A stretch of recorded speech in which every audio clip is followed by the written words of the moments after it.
perkenalkan nama saya Francisco Rani dengan nomor stambuk 616-050-719-0022. Di sini saya akan menjelaskan tentang pemancar sinyal amplitudo modulasi dengan penerima sinyal amplitudo modulasi. Pemancar AM atau amplitudo modulasi merupakan rangkaian yang berfungsi sebagai pembangkit frekuensi radio dengan sistem amplitudo modulasi. Amplitudo modulasi merupakan proses pemodulasian sinyal informasi audio yang ditumpangkan terhadap sinyal pembawa atau carrier, sehingga sinyal amplitudo pada frekuensi carrier akan berubah-ubah sesuai dengan sinyal informasi yang ditumpangkan. Beberapa bagian dari pemancar sinyal radio AM yaitu 1. Mikrofon. Mikrofon digunakan untuk mengubah besaran akustik menjadi besaran listrik. Yang kedua yaitu audio amplifier, digunakan untuk memperkuat sinyal audio agar bisa diproses oleh modulator. Yang ketiga yaitu lokal osilator, yang digunakan untuk membangkitkan sinyal carrier. Yang keempat yaitu buffer, yang digunakan untuk menyekat osilator dengan penguat daya sehingga frekuensi osilator tetap. Selain itu, bagian ini juga menguatkan amplitudo sinyal carrier. Yang kelima yaitu modulator amplitudo, yang digunakan untuk memodulasi sinyal informasi kepada output lokal osilator sehingga menghasilkan sinyal termodulasi amplitudo. Yang keenam yaitu power supply, yang berfungsi untuk memberikan tegangan yang diperlukan oleh semua bagian pemancar AM. Yang ketujuh yaitu radio frekuensi amplifier, yang digunakan untuk memperkuat sinyal termodulasi yang akan dilanjutkan ke antena pemancar. Antena pemancar digunakan untuk memancarkan gelombang elektromagnetik termodulasi. Yang kedua yaitu penerima AM. Penerima AM berfungsi untuk memisahkan sinyal radio AM dari pemancar dan semua sinyal yang mungkin tertangkap oleh antena dan menolak yang tidak diinginkan. Sinyal yang diinginkan yaitu sinyal carrier dari pemancar. Yang kedua, penerima menguatkan sinyal yang diinginkan sampai ke tingkat yang dapat digunakannya, yaitu 540 kHz sampai dengan 1600 kHz. Beberapa bagian dari penerima sinyal AM yaitu 1. Antena penerima berfungsi untuk menangkap gelombang elektromagnetik termodulasi yang berasal dari antena pemancar AM.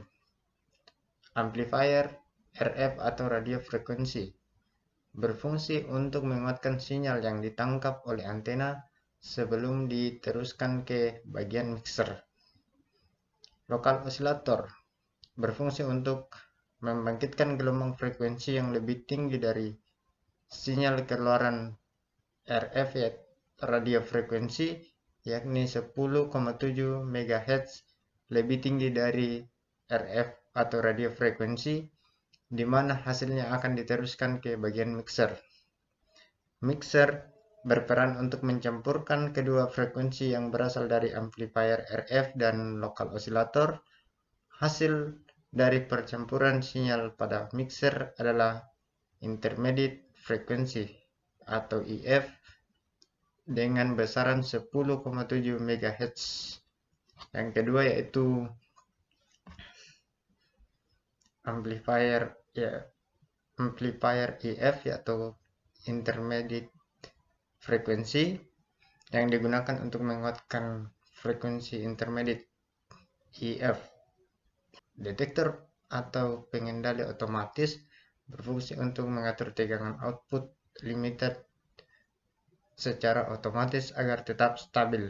Yang ketujuh yaitu diskriminator, yang berfungsi untuk membuang frekuensi termodulasi dan mengambil isyarat informasi yang diteruskan ke audio amplifier dengan cara mendeteksi perubahan frekuensi termodulasi menjadi sinyal, informasi atau audio.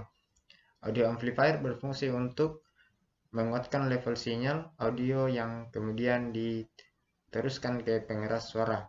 Pengeras suara atau speaker berfungsi untuk mengubah sinyal listrik menjadi sinyal audio yang dapat didengar oleh telinga manusia. Sekian penjelasan dari saya mengenai pemancar AM dan penerima AM. Terima kasih. Perkenalkan, nama saya Mapadang Pakulu, kelas B Sistem Telekomunikasi. Kali ini saya akan menjelaskan tentang pemancar dan penerima radio yang salah satunya adalah SSB. Pengertian SSB adalah jenis komunikasi yang memakai frekuensi HF 3-30 MHz menggunakan pemodulasi AM dengan salah satu sisi band, baik itu sisi band atas USB atau spare sideband atau sisi band bawah LSB atau low sideband. Biasanya untuk efisiensi daya yang dipancarkan, maka daya pembawa atau carrier ditekan sehingga disebut SSB supersede carrier. Dalam kondisi tertentu, pada suatu frekuensi pembawa dapat digunakan untuk komunikasi dua channel, yaitu USB dan LSB, karena sinyal informasi memodulasi carrier secara AM. Maka pengaruh noise pada saluran atau media udara pada sinyal AM yang diterima akan sangat besar, sehingga kualitas suaranya kurang baik. Hal ini dapat dikurangi dengan mengatur frekuensi secara lebih teliti, yaitu dengan menggunakan fasilitas clarifier pada pesawat USB. Upaya lain adalah dengan mengatur jadwal komunikasi atau time schedule, di mana dipilih saat-saat yang tepat untuk berkomunikasi, sebab kondisi atmosfer selalu berubah. Prinsip-prinsip pemancar SSB. Pada single sideband, di dalamnya terdapat modulasi amplitudo atau AM. Pada saat modulasi terdapat pencampuran antara frekuensi radio dengan frekuensi audio. Setiap pencampuran dua frekuensi akan terjadi proses penjumlahan kedua frekuensi dan sekaligus terjadi proses pengurangan dari kedua frekuensi tersebut. Jadi setiap kali kita memodulir carrier akan menghasilkan dua frekuensi sekaligus atau disebut double sideband DSB. Namun, agar tidak terjadi pemborosan dan tidak efisien dalam proses pemancaran sehingga cukup memancarkan salah satu sideband saja. Mode semacam ini dikatakan mode SSB. Cara kerja pemancar SSB. Sebuah radio pemancar SSB yaitu input melalui mic atau key Morse yang berfungsi sebagai pengubah sinyal suara atau ketukan menjadi sinyal listrik yang diperlukan oleh radio. Sinyal informasi yang sudah menjadi sinyal listrik pada frekuensi rendah 300 sampai 3400 Hz diteruskan ke modulator, Blanch modulator.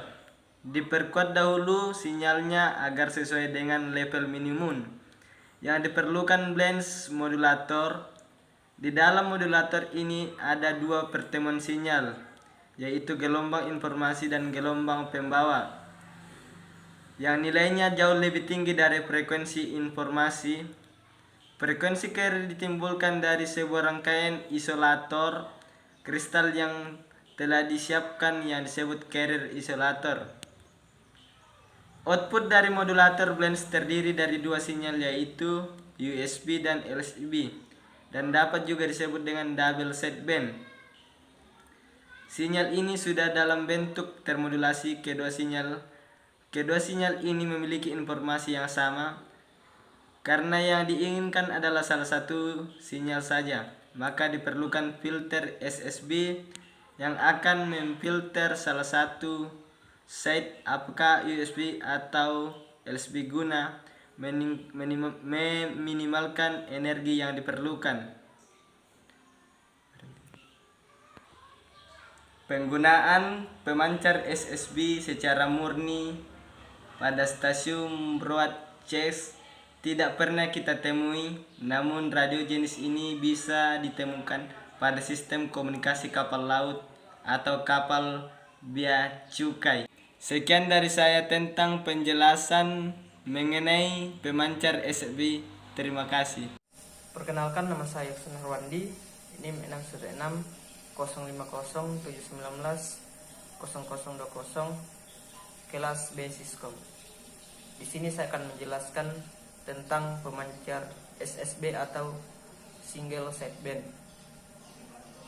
Sistem pesawat radio jenis SSB adalah jenis komunikasi yang memakai frekuensi Hertz 3 sampai 30 MHz menggunakan pemodulasi AM.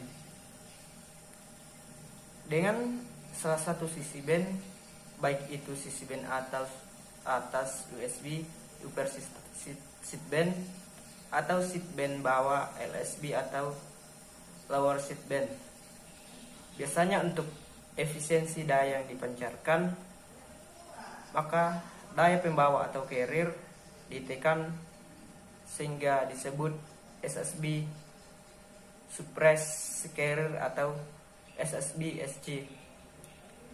Prinsip kerja dari pemancar SSB yaitu di dalamnya terdapat modulasi amplitudo atau AM. Pada saat modulasi terdapat pencampuran antara frekuensi radio dengan frekuensi audio. Setiap pencampuran dua frekuensi akan terjadi proses penjumlahan kedua frekuensi, sekaligus terjadi proses pengurangan dari kedua frekuensi tersebut. Jadi setiap kali kita memodulir carrier akan menghasilkan dua frekuensi sekaligus atau disebut double sideband atau DBS. Namun agar tidak terjadi pemborosan dan tidak efisien dalam proses pemancaran, sehingga cukup memancarkan salah satu sideband saja. Mode macam ini dikatakan mode SSB. Sekian dan terima kasih. Assalamualaikum warahmatullahi wabarakatuh. Perkenalkan, nama saya Engki Pamantung dengan nomor stambuk 61 60 50 71 938. Saya mahasiswa dari Universitas Kristen Indonesia Paulus, Makassar. Di sini saya akan menjelaskan sedikit tentang pemancar FM. Di antara keuntungan FM adalah bebas dari pengaruh gangguan udara, bandwidth atau lebar pita yang lebih besar, dan fidelitas yang tinggi.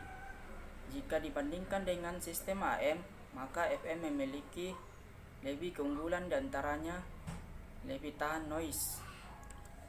Frekuensi yang dialokasikan untuk siaran FM berada di antara 88 sampai 108 MHz, di mana pada wilayah frekuensi ini secara relatif bebas dari gangguan baik atmosfer maupun interferensi yang tidak diharapkan. Jangkauan dari sistem modulasi ini tidak sejauh jika dibandingkan pada sistem modulasi AM, di mana panjang gelombangnya lebih panjang sehingga noise yang diakibatkan oleh penurunan daya hampir tidak berpengaruh karena dipancarkan secara loss atau line of sight. Yang pertama, bandwidth yang lebih lebar. Saluran siar FM standar menduduki lebih dari 10 kali lebar bandwidth atau lebar pita saluran siar AM. Yang kedua, fidelitas tinggi. Respon yang seragam terhadap frekuensi audio atau paling tidak pada interval 50 Hz sampai 15 kHz. Distorsi atau harmonik dan intermodulasi dengan amplitudo sangat rendah. Tingkat noise yang sangat rendah dan respon transient yang sangat diperlukan untuk kinerja HiFi yang baik. 3. Hak komunikasi tambahan. Bandwidth yang lebar pada saluran siar FM juga memungkinkan untuk memuat 2 saluran data atau audio tambahan. Sering disebut subsidiary communication alternation atau SCA bersama dengan transmisi stereo. Dalam teori modulasi frekuensi FM, baik FM atau frekuensi modulation maupun PM phase modulation merupakan kasus khusus dari modulasi sudut atau angular modulation. Dalam sistem modulasi sudut, frekuensi dan fasa dari gelombang pembawa berubah terhadap waktu menurut fungsi dari sinyal yang dimodulasikan atau ditumpangkan. Jadi dalam sistem FM, sinyal modulasi atau yang ditumpangkan akan menyebabkan frekuensi dari gelombang pembawa berubah sesuai perubahan frekuensi dari sinyal modulasi. Tujuan dari pemancar FM adalah untuk merubah satu atau lebih sinyal input yang berupa frekuensi audio atau AF menjadi gelombang termodulasi dalam sinyal RF atau radio frekuensi yang dimaksudkan sebagai output daya yang kemudian diumpankan ke sistem antena untuk dipancarkan. Itulah penjelasan singkat saya tentang pemancar FM. Terima kasih atas perhatiannya. Kurang lebihnya mohon maaf. Wassalamualaikum warahmatullahi wabarakatuh. Kenalkan, nama saya Pius Yohanes Mangelo. Di sini saya akan menjelaskan tentang penerima FM. Penerima FM adalah metode untuk menyampaikan suatu informasi melalui sebuah gelombang pembawa dengan memvariasi frekuensi. Penerima FM terbagi dua, yaitu penerima FM mono dan penerima FM stereo. Fungsi dan kegunaan masing-masing blok. Pertama, antena berfungsi untuk menangkap sinyal bermodulasi yang berasal dari antena pemancar. Kedua, penguat RF berfungsi untuk menguatkan sinyal yang ditangkap oleh antena sebelum diteruskan ke blok mixer. Ketiga, OSC atau isolator lokal berfungsi untuk membangkitkan getaran frekuensi yang lebih tinggi dari frekuensi sinyal keluaran RF, di mana hasilnya akan diteruskan ke blok mixer. Keempat, mixer berperan untuk mencampurkan kedua frekuensi yang berasal dari RF, amplifier dan isolator lokal. Hasil dari olahan mixer adalah intermediate frequency dengan sebesar 10,7 MHz. Kelima, penguat IF digunakan untuk menguatkan frekuensi intermediate sebelum diteruskan ke blok limiter.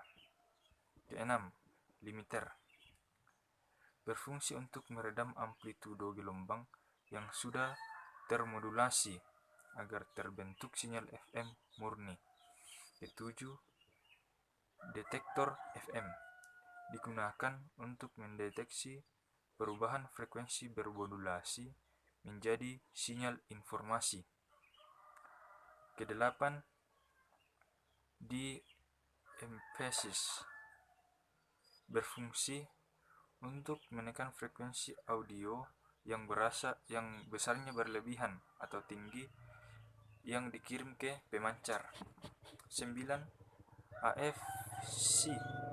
AFC atau Automatic Frequency Control berfungsi untuk mengatur frekuensi isolator lokal secara otomatis agar tetap stabil. Ke-10, detektor stereo digunakan untuk memproses sinyal stereo sehingga hasilnya diteruskan pada dua buah penguat AF. 11. Penguat audio. Penguat audio digunakan untuk mengarahkan getaran atau sinyal AF, serta digunakan untuk meningkatkan level sinyal audio untuk kemudian diteruskan ke AF dan suatu pengeras suara. Ke-12, speaker. Speaker digunakan untuk mengubah sinyal atau getaran listrik berfrekuensi AF menjadi getaran suara yang dapat didengarkan oleh telinga manusia. Sekian penjelasan dari saya. Lebih dan kurangnya mohon dimaafkan. Terima kasih.